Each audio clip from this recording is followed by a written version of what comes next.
نحمده ونصلي على رسوله الكريم اما بعد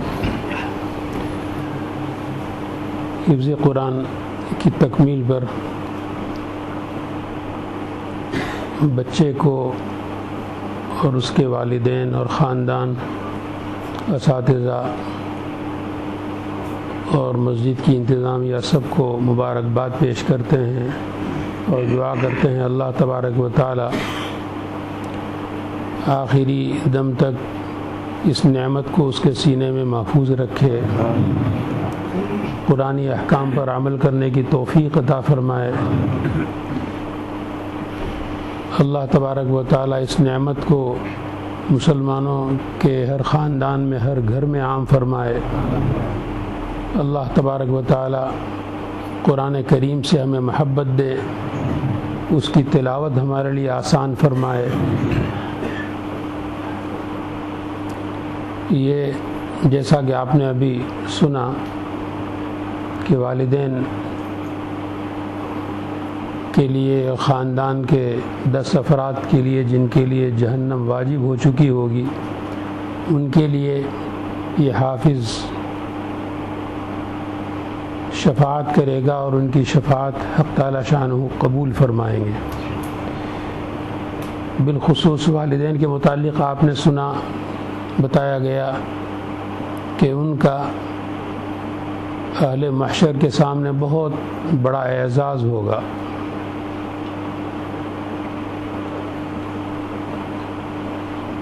ساری دنیا دیکھے گی کہ ان کے سروں پر تاج رکھے جائیں گے، کمر میں حق تعالی شانہ کی طرف سے پٹکے پہنائے جائیں گے، اور یہ والدین کے ساتھ جب یہ اعزاز ہے اور یہ انعامات ہیں تو خود حافظ کے لیے کتنا بڑا اعزاز ہوگا۔ حق تعالی شانہ کی طرف سے کتنی ساری نعمتیں اس کو عطا کی جائیں گی۔ اور مولانا نے ابھی عصر کے بعد جو دعا کی، اس میں خاص طور پر قرآن کریم کی دعا رب ارحمہما کما ربیانی صغیرا، وہ اسی لیے ہے کہ حق تعالی شانہ وہ رب الارباب ہے۔ مجازی طور پر جتنے تربیت میں حصہ لینے والے ہیں ان کی طرف تربیت کی نسبت کی گئی، لیکن حقیقی رب وہ ایک ہی ذات ہے۔ اسی لیے فرعون اللہ کا منکر نہیں تھا،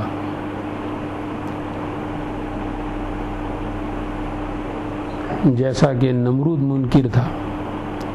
نمرود تو خدا کے وجود کا ہی قائل نہیں تھا، اسی لیے حضرت ابراہیم علیہ نبینا علیہ الصلاۃ والسلام دلائل سے اسے قائل کرنے کی کوشش فرماتے رہے، ایک دلیل، دوسری دلیل، اخیر میں فبہت الذی کفر۔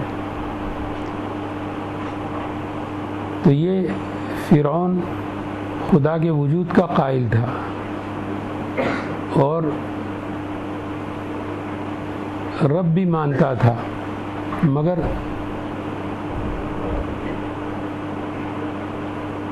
اس کے ذہن میں یہ تھا کہ خدا تو ان کو پیدا کر کے فارغ ہو گیا، اب یہ میرے ماتحت ہیں، میں چاہوں تو انہیں کھانا پینا دوں، چاہوں تو ان کے گھروں میں رہنے کی اجازت اور آزادی دوں، چاہوں تو جیلوں میں رکھوں، میں چاہوں تو ان کا خاتمہ کر دوں، ان کو قتل کر دوں۔ تو یہ وہم اور یہ جنون اس پر یہاں تک سوار ہو گیا کہ وہ سچ مچ اپنے متعلق کہنے لگا انا ربکم الاعلی، کہ میں رب اعلیٰ تو میں ہوں۔ تو یہ جتنے تربیت کے نظام تعالی شانہ کی طرف سے، اس کی وجہ سے اسے مغالطہ نہیں ہوا، بلکہ لوگوں کو اس کی وجہ سے اس نے دھوکہ دینے کی کوشش کی، ورنہ جو حقیقی رب ہے وہ تو کیسے تربیت کرتا ہے کہ وہی فرعون جس وقت اسے پتہ چلا کہ بنی اسرائیل میں سے ایک شخص پیدا ہوگا اور اس کے ہاتھوں تمہاری سلطنت چھین جائے گی، تو اس نے پروگرام بنا لیا کہ جو لڑکا پیدا ہو اسے قتل کر دیا جائے۔ چنانچہ آپ کو حضرت موسیٰ علیہ نبینا علیہ الصلوۃ والسلام کی تاریخ معلوم کہ ایک بچے کو پیدا ہونے کے بعد ماں سمندر کے حوالے کرتی ہے، تو اسی طرح ایک بچہ اس کی ماں فرعون کے قتل کے خوف سے اسے غار کے حوالے کرتی ہے، جنگل میں بیابان میں ایک غار میں لے جا کر چھوڑ کر آ جاتی ہے۔ ادھر حق تعالی شانہ کی طرف سے اس بچے کے بارے میں انتظام ہوتا ہے کہ جبریل امین اس کی تربیت پر مامور ہیں، اور جبریل امین غار میں پہنچتے ہیں اور بچے کی تربیت براہ راست حضرت جبریل کے ہاتھوں ہو رہی ہے، اور ادھر حضرت موسیٰ علیہ نبینا علیہ الصلوۃ والسلام کی تربیت کے لیے حق تعالی شانہ فرعون کا محل تجویز فرماتے ہیں، اور وہاں حضرت موسیٰ علیہ السلام کی تربیت ہوتی ہے۔ تو ادھر دشمن خدا فرعون خود تربیت کر رہا ہے حضرت موسیٰ علیہ نبینا علیہ الصلوۃ والسلام کی، اور ادھر غار میں جس بچے کو ماں چھوڑ کر آئی تو اس کی تربیت حضرت جبریل امین فرما رہے ہیں۔ مگر دیکھیے نتیجہ دونوں کا کتنا مختلف۔ فَمُوسَى الَّذِي رَبَّاهُ جِبْرِيلُ كَافِرُ وَمُوسَى الَّذِي رَبَّاهُ فِرْعَوْنُ مُرْسَلُ، کہ ادھر جبریل امین کے ہاتھوں جس بچے کی تربیت ہوتی ہے وہ کفر پر مرتا ہے، اور فرعون دشمن خدا کے ہاتھوں جس کی تربیت ہوتی ہے اسے رسول اللہ کا درجہ ملتا ہے، اور حضرت موسیٰ علیہ نبینا علیہ الصلوۃ والسلام اولو العزم انبیاء میں سے۔ تو یہ حق تعالی شانہ کی تربیت کے انتظامات ہیں۔ میں تو صرف حضرت مولانا نے ابھی رب ارحمہما کما ربیانی صغیرا جو آیت پڑھی تو ذہن اس طرف گیا کہ اللہ کس طرح تربیت کا انتظام فرماتے ہیں، نہ صرف انسانوں میں بلکہ آپ چرند پرند جانور ہر جگہ آپ دیکھیں گے تو حیران ہو جائیں گے کہ کیسے کس طریقے سے کس جگہ پر حق تعالی شانہ کی تربیت کا انتظام چلتا ہے۔ لکھا ہے کہ شام یا عراق میں کسی وقت ایک زبردست طاعون پھیلا، پلیگ، اور اس پلیگ اور طاعون کے نتیجے میں ایک ساتھ سارے کے سارے خاندان رخصت ہو جاتے تھے۔ حضرت شیخ نور اللہ مرقدہ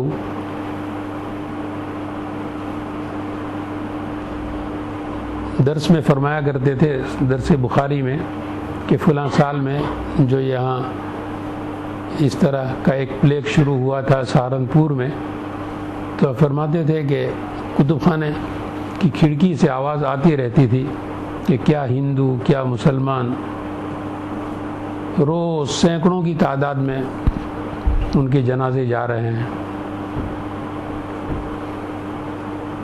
تو وہاں یہ طاعون خود صحابہ کرام کے دور میں بھی طاعون امواس بہت زبردست طاعون شام میں پھیلا جس میں حضرت معاذ بن جبل رضی اللہ تعالیٰ عنہ شہید ہو گئے. اس طاعون امواس میں 35,000 اموات ہوئی. تو اسی طرح کا ایک بہت عظیم طاعون پھیلا تھا شام یا عراق میں. تو وہ اتنا خطرناک کہ کوئی کسی کی میت کی تجہیز و تکفین کے لیے بھی منتظم باقی نہیں رہے.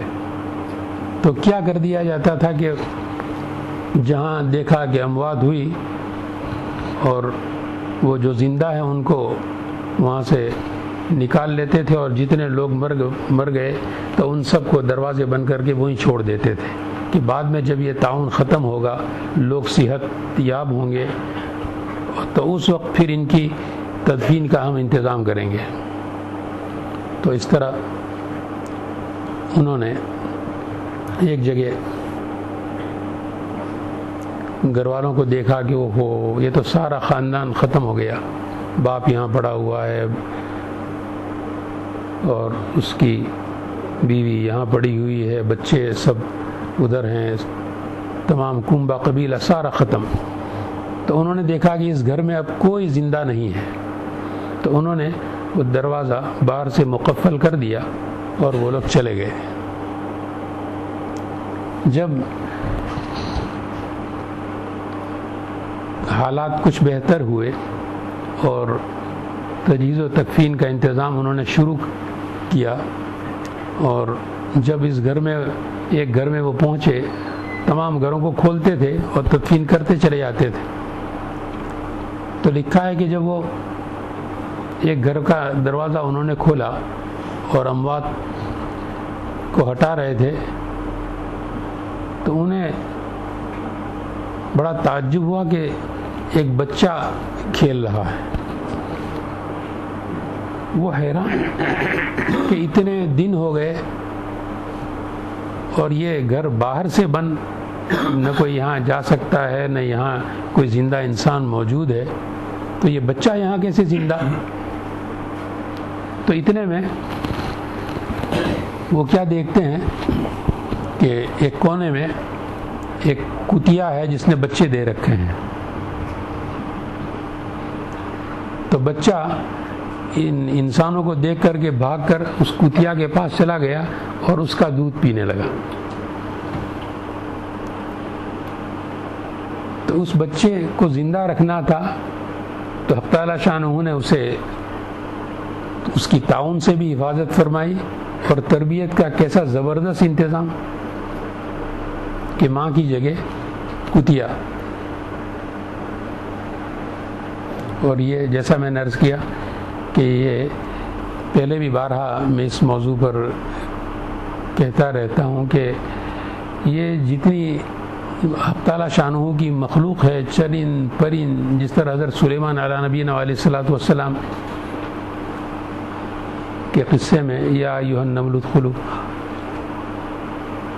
چیونٹی کی گفتگو انہوں نے سنی، اس کو قرآن پاک میں نقل کیا گیا. تو چیونٹی سے لے کر ہاتھی تک ہر مخلوق اپنے مالک کو جانتی ہے، مالک کو جو محبوب ہیں انہیں جانتی ہے. اور حق تعالی شانہ کبھی کبھی انسانوں کو جتانے کے لیے، بتانے کے لیے ایسے واقعات ظہور پذیر فرماتے ہیں کہ انسان یہ نہ سمجھے کہ یہ عقل و دانش اللہ نے ہمیں دی ہے، ہم سے زیادہ عقل مند ہے. یہ جتنی مخلوق ہے ساری کی ساری، وہ ہر باب میں ان کے آپ کارنامے دیکھیں. اپنی رہائش کے بارے میں آپ اگر صرف یہ شہد کی مکھی اس پر اگر ریسرچ شروع کریں تو آپ حیران ہو جائیں گے کس طرح ایک مسدس قسم کے، خاص قسم کے گھر لاکھوں ملینوں کی تعداد میں وہ بناتے ہیں، اور کیسے کتنا زبردست ان کا انتظام ہے. تو جیسے یہ کتیا کے ذریعے ان کی تربیت، تو خود ان کے آپس کا نظام بھی اسی طرح زبردست. مجال ہے کہ ایک مرغی ہے، اس کے بچوں کو کوئی ستائے جو ہندوستان پاکستان سے یہاں آئے ہیں، تو وہاں انہوں نے مرغیاں بھی پالی ہوں گی، دیکھی ہوں گی کہ کس طرح وہ اپنے بچوں کی وہ حفاظت کرتی ہے۔ لکھا ہے، ہم دیکھتے بھی تھے بچپن میں کہ جو مرغ ہوتا ہے تو وہ سب سے بڑا مرغ ہوگا، وہ اپنی ذمہ داری سمجھے گا کہ ان سب کو کھلانا پلانا، اور میں پہلے نہ کھاؤں، پہلے ان کو کھلاؤں، یہ میری ذمہ داری ہے۔ تو یہ آپ دیکھیں گے کہ جو بڑا مرغ ہوگا وہ دور سے کوئی چیز منہ میں اٹھا کر، چونچ میں اٹھا کر لے کر آئے گا اور سب کے بیچ میں اس کو توڑنا شروع کرے گا، اور جب سب کھا چکیں گے تو اس کے بعد پھر جب تک پیٹ بھر کر یہ بچے اور مرغیاں دوسری نہ کھا لیں وہاں تک خود کھانا شروع نہیں کرے گا۔ اسی لیے ابن قیم نے ایک واقعہ لکھا ہے کہ اسی طرح کہ انہوں نے ان جانوروں پر مضمون لکھا، اور اس میں وہ لکھتے ہیں کہ ایک صاحب کہتے ہیں کہ میں نے دیکھا کہ یہ مرغ اپنی جماعت کو کھلانے سے پہلے کیوں کھا رہا ہے، تو میں اس کو دیکھتا رہا کہ وہ الگ سے اس نے جو چیز ملی وہ نگل لی، چونچ میں لی اور کھا لی۔ تو میں نے اس کے مالک کے بارے میں پوچھا کہ بھئی یہ جو یہاں مرغ و مرغیاں ہیں یہ کس کی ہیں؟ بتایا گیا فلاں گھر کی۔ تو اس گھر میں پہنچا، بچپن میں ہمارے یہاں بھی اس کا انتظام تھا، تو میں کبھی راندیر سے پہنچتا تو ہماری وہ گھر میں اور کوئی تھا نہیں، ہماری خالہ مرحومہ تھی، تو وہ کہتی کہ وہ بہت دنوں سے ہمارا مرغ کہیں چلا گیا نہیں آیا۔ تو پھر میں اس کو ڈھونڈنے کے لیے نکلتا تو کئی دفعے وہ مل جاتا، سب پہچانتے تھے کہ یہ فلاں کی ہے۔ تو اسی طرح انہوں نے پوچھا کہ یہ کس کا مرغ ہے؟ بتایا گیا فلاں کا۔ تو انہوں نے کہا کہ میں نے ایک چیز دیکھی، جو دوسرے مرغ ہیں جو بڑے ہوتے ہیں تو وہ اپنی ذمہ داری سمجھتے ہیں اور وہ توڑ کر سب کو کھلاتے ہیں، تو اس کو میں دیکھ رہا ہوں کہ یہ خود کھا لیتا ہے، اس کی کیا وجہ؟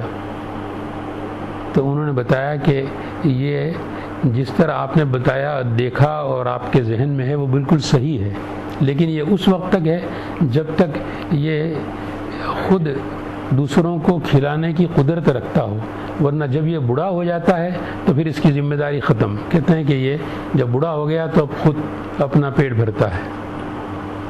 تو انہوں نے پھر ایک پرندوں کا قصہ لکھا، چھوٹی چھوٹی چڑیاں ہیں۔ الم تر کیف فعل ربک باصحاب الفیل، کہ وہاں وہ جو کعبہ شریف پر آپ دیکھ رہے ہیں چھوٹی چھوٹی چڑیاں اڑتی رہتی ہیں، تو وہاں تو جن کے جن اصحاب فیل پر بھیجے گئے تھے۔ تو اسی طرح کا انہوں نے ایک قصہ لکھا ابن قیم نے۔ وہ فرماتے ہیں کہ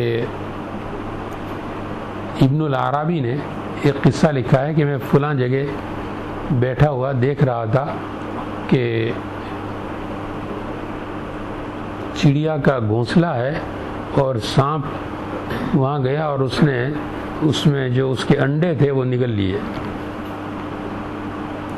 تو تھوڑی دیر میں کیا دیکھتا ہوں، جو وہاں گھروں میں کبوتر وغیرہ پالتے تھے تو وہاں سانپ بہت آتے تھے بچپن میں، کہ وہ ہم دیکھتے تھے اڑوس پڑوس میں جن کے یہاں، تو سیدھا سانپ وہ انڈے کی وجہ سے وہاں پہنچتا تھا۔ تو فرماتے ہیں کہ ابن العرابی کہ میں دیکھتا رہا کہ وہ سانپ نے جیسے ہی اس کا انڈا نگل لیا کہ تھوڑی دیر گزری کہ 2-4 چڑیاں جمع ہوئی، پھر 5-10 جمع ہوئی، پھر پورا جھنڈ جمع ہو گیا، اور وہ سانپ کو چاروں طرف سے حلقہ بنا کر گھیر کر اوپر اڑتی رہی۔ اب وہ سانپ بھی ناک سانپ ہوگا تو کھڑا ہو کر کے غصہ دکھا رہا ہے اپنا بار بار۔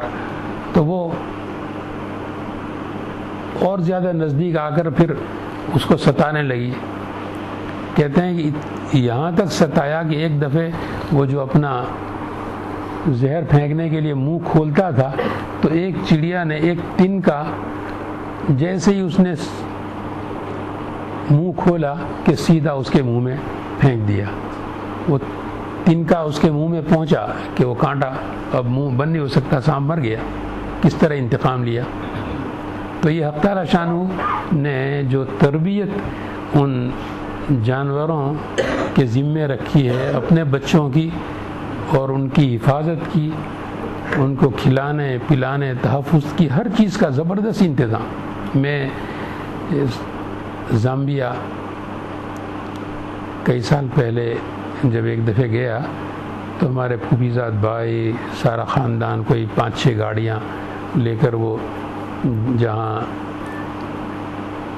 کھلے عام ہاتھی سے لے کر شیر اور تمام ہر قسم کے جانور وہاں کھلے پھرتے ہیں, تو وہاں جنگل میں مہمانوں کو وہ سیر کے لیے لے جاتے ہیں.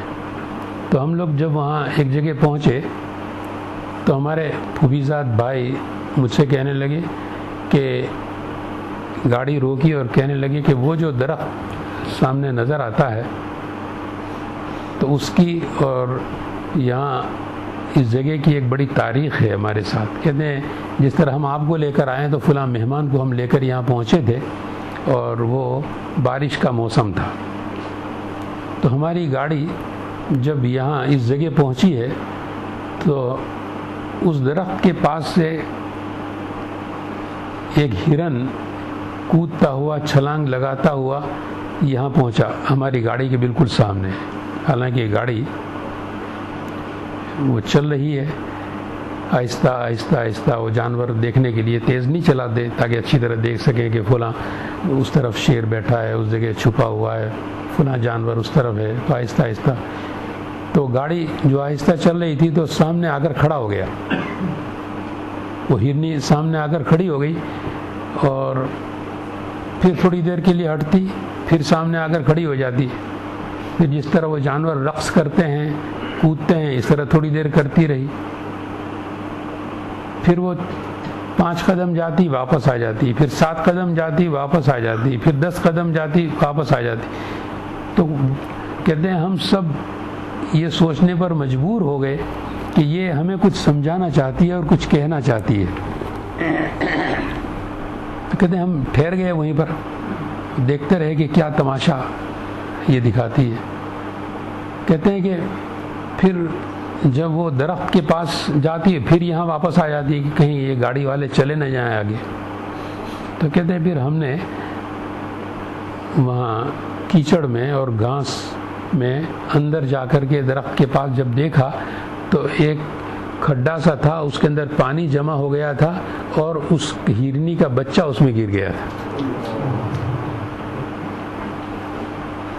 تو کہتے ہیں کہ ہم وہاں پہنچے اور ہم نے اس کو وہاں سے ہٹایا اور محفوظ جگہ پر اسے رکھا, اور پھر جتنی دیر ہم وہاں رہے تو ہرنی ہم سے دور اس طرف رہی. اور جب ہم نے بچے کو وہاں اچھی طرح دیکھ کر کہ یہ ہمیں پیغام دے رہی تھی کہ میری حفاظت کرو اور میرے بچے کو بچاؤ, جب ہم نے اس کو بچا لیا اور ہم گاڑی کی طرف آئے تو پھر اسی طرح جس طرح پہلے رقص کرتی تھی اس سے 10 دفعے زیادہ 10 گنا زیادہ طاقت سے وہ وہاں رقص کرنے لگی اور وہاں کودتی رہی گاڑی کے سامنے, پھر وہ واپس چلی گئی, ان کا شکریہ ادا کر رہی تھی. تو دیکھیے حق تعالی شانہ نے یہ جو رب ارحمہما کما ربیانی صغیرا, یہ والدین کے متعلق جو مولانا نے دعا فرمائی, تو یہ تربیت کا جو نظام حق تعالی شانہ نے بنایا ہے وہ ہر جگہ یہ جس طرح سانپ کے متعلق آپ نے ابھی سنا, تو یہ سانپ کے کتنے اس طرح کے قصے ہیں. خیر مجھے ایک بے جوڑ قصہ سانپ کا اس وقت یاد آیا کہ ہمارے استاد جن سے جب ابھی اس بچے نے اس مسجد میں جس طرح حفظ کیا, تو ہم ہمارے گاؤں میں ہمارے استاد مولانا سرکار صاحب رحمۃ اللہ علیہ سے حفظ کیا کرتے تھے. تو بڑے اللہ والے سارے علاقے میں مشہور تھے، اور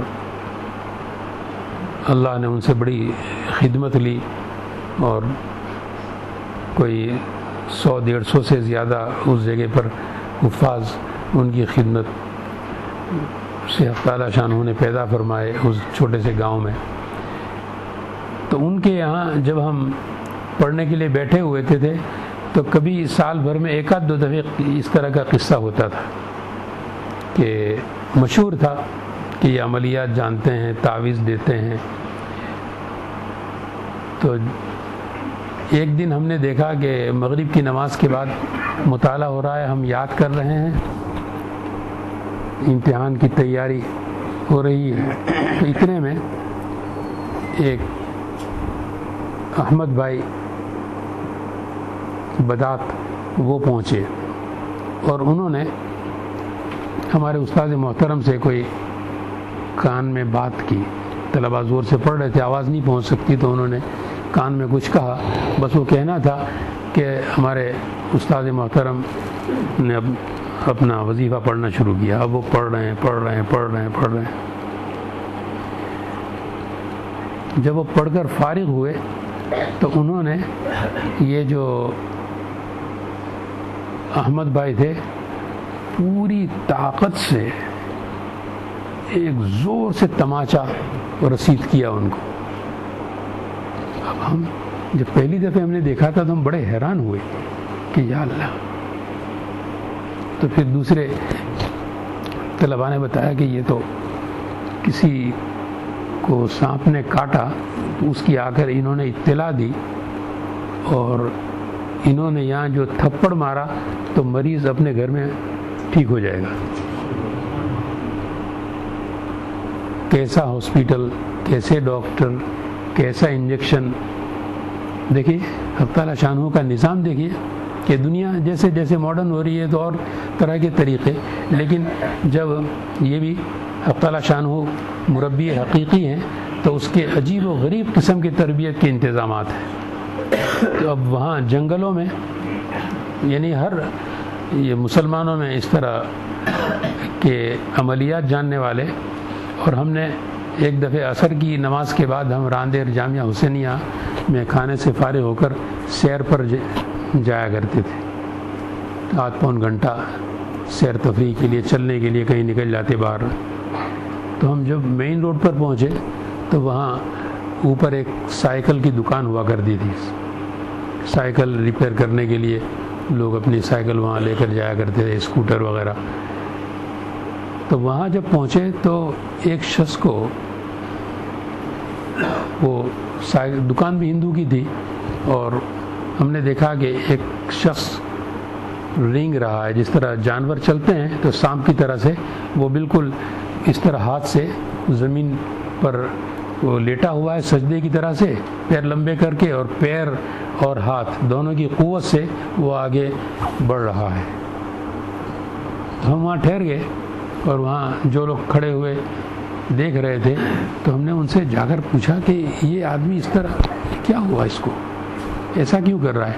کہنے لگے کہ یہ آدمی بٹھایا ہوا تھا، اس کو دکھایا کہ یہ جو چیئر پر آدمی بیٹھا ہوا ہے اس کو سانپ نے کاٹا ہے، تو یہ آدمی یہ سانپ کے زہر کا عمل جانتا ہے ان کے ہندوؤں کے طریق میں، تو وہ آ کر اس کو چوس لے گا۔ تو پہلے دیکھا تو وہ جو مریض تھا وہ حال سے بے حال چیخیں مار رہا ہے، زار و قطار رو رہا ہے، بیٹھا نہیں جاتا اس سے، وہ ہر تھوڑی دیر میں اسے پانی دیتے ہیں، اس کو تھپکی دیتے ہیں۔ پھر وہ جو رینگتا ہوا زمین کے اوپر وہ آدمی پہنچا، اور اس نے جس جگہ سانپ نے کاٹا تھا وہیں پر سے اس نے اس کو چوسنا شروع کیا۔ تھوڑی دیر میں بالکل ٹھیک ٹھاک ہو، آدمی جس کو اٹھا کر لائے تھے وہ چل کر جا رہا ہے۔ تو یہ حق تعالیٰ شانہ کا انتظام کہ وہاں جنگل میں اب وہ کہاں جائیں گے، کس کے پاس، کون سے ہاسپٹل میں، کون سے ڈاکٹر کے پاس اس کو لے کر جائیں گے۔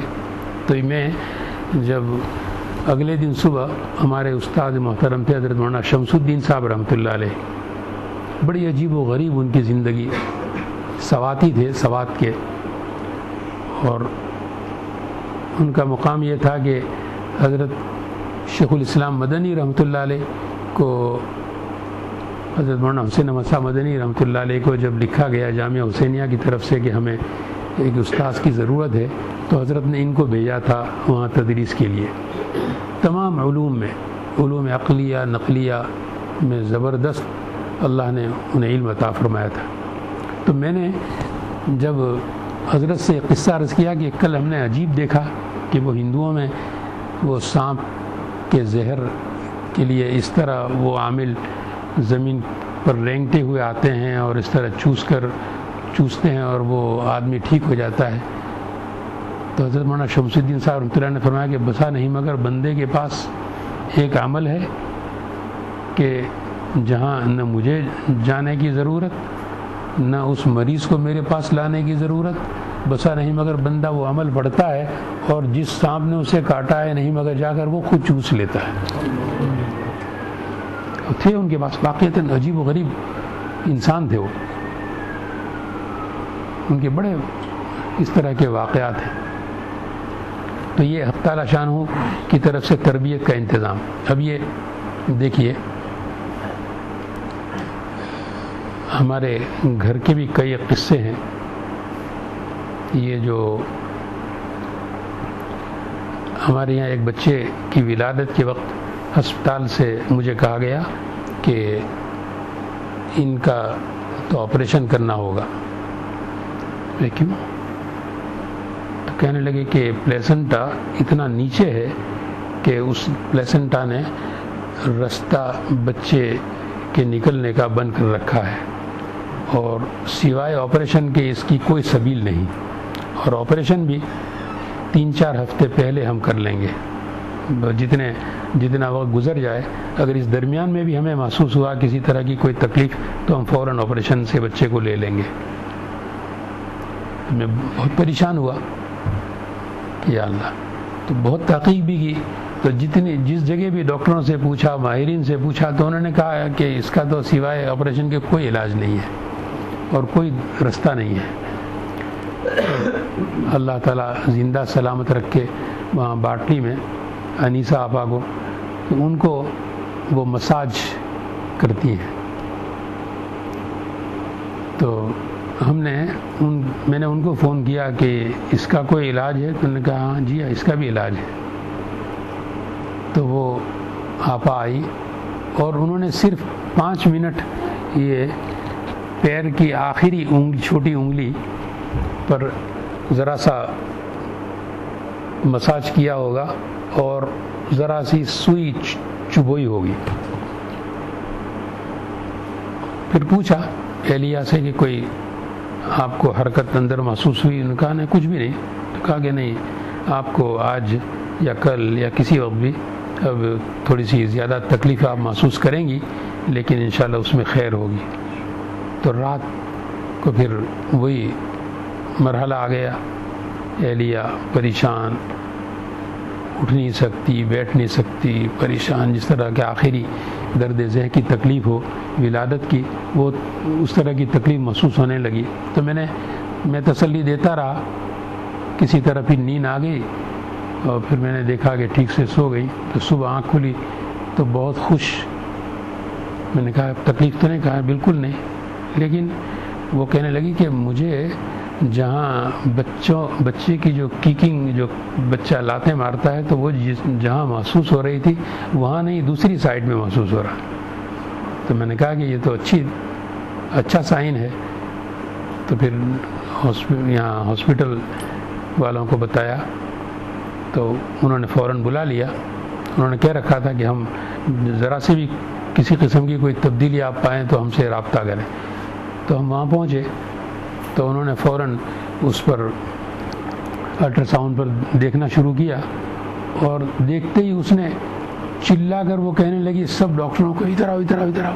تو اس نے بتایا کہ یہ پہلے کا فوٹو یہ ہے کہ جس میں بچہ بالکل اوپر ہے اور نیچے سارا پلیسنٹا ہے، اور اب اس نے کہا کہ اب یہ اس وقت جو موجودہ صورتحال ہے یہ فوٹو دیکھیے۔ تو کہنے لگی کہ کیا آپ لوگوں نے؟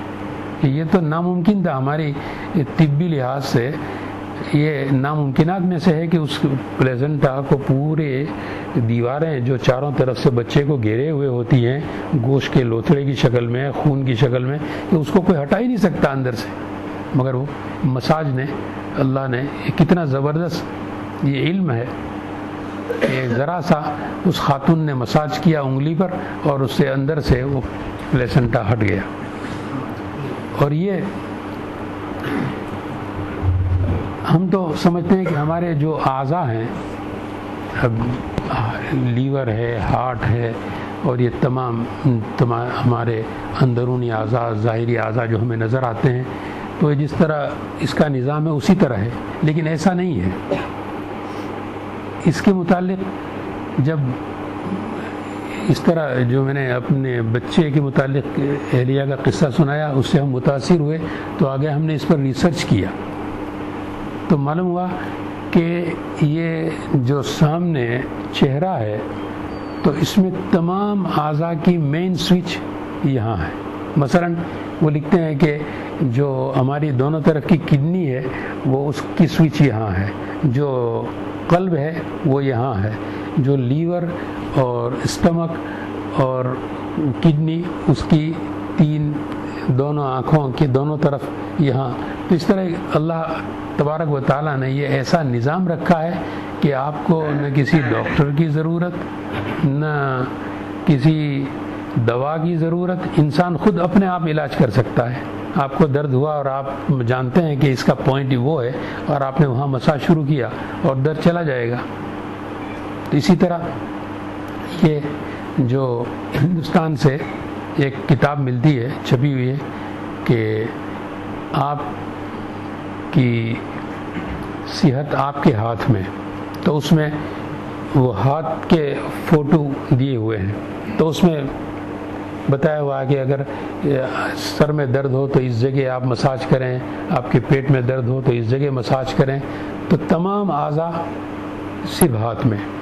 جو ریفلیکسولوجی کی وہ جو ماہر ہیں، جو ہماری اہلیہ محترمہ کے لیے آئی تھی انیسہ آپا، تو وہ ریفلیکسولوجی کی ماہر ہیں، تو ان کے علم کے مطابق ساری مین سوئچ پیر میں ہے، تو وہ پیر ہاتھ سے آپ اپنے، یہ کتنی خواتین کے بارے میں گھر والے رابطہ کرتے ہیں کہ دعا فرمائیں، تکلیف ہو رہی ہے، آخری ایام چل رہے ہیں، تو اس کے لیے تعویذ دیں، کوئی پانی دیں۔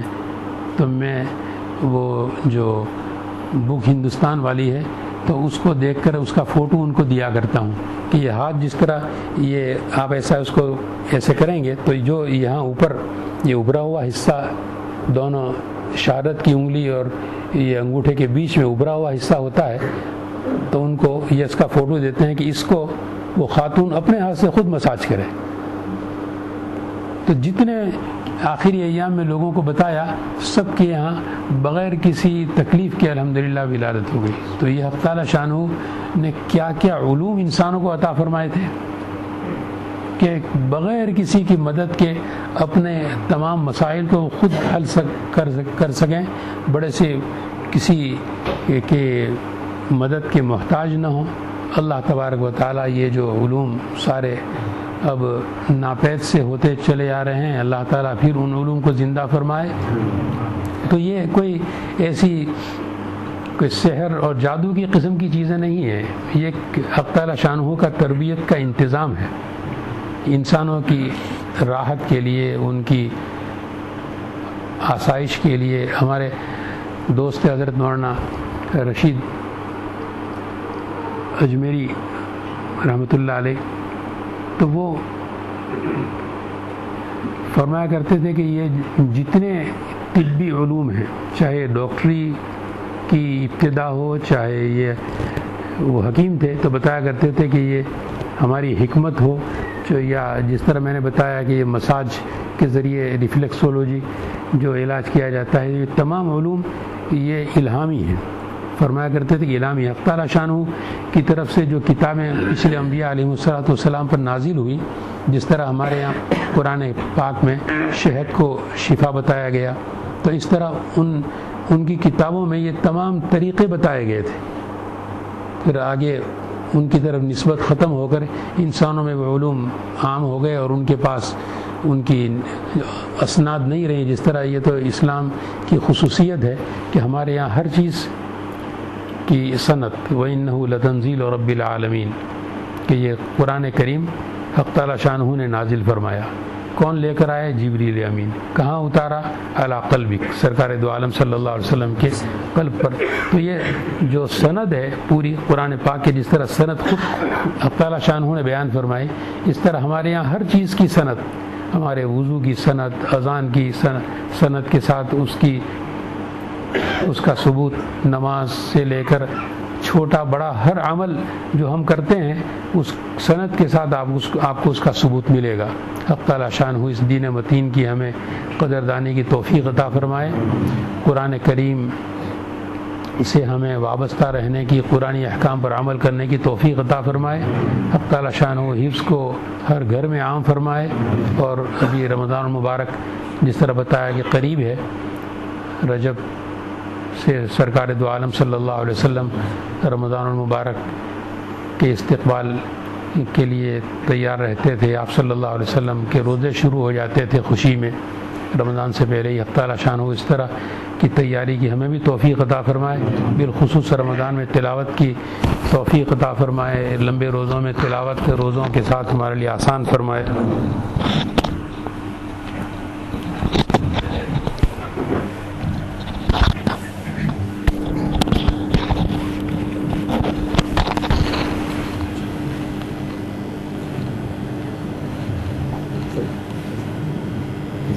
سب دیکھ سکیں.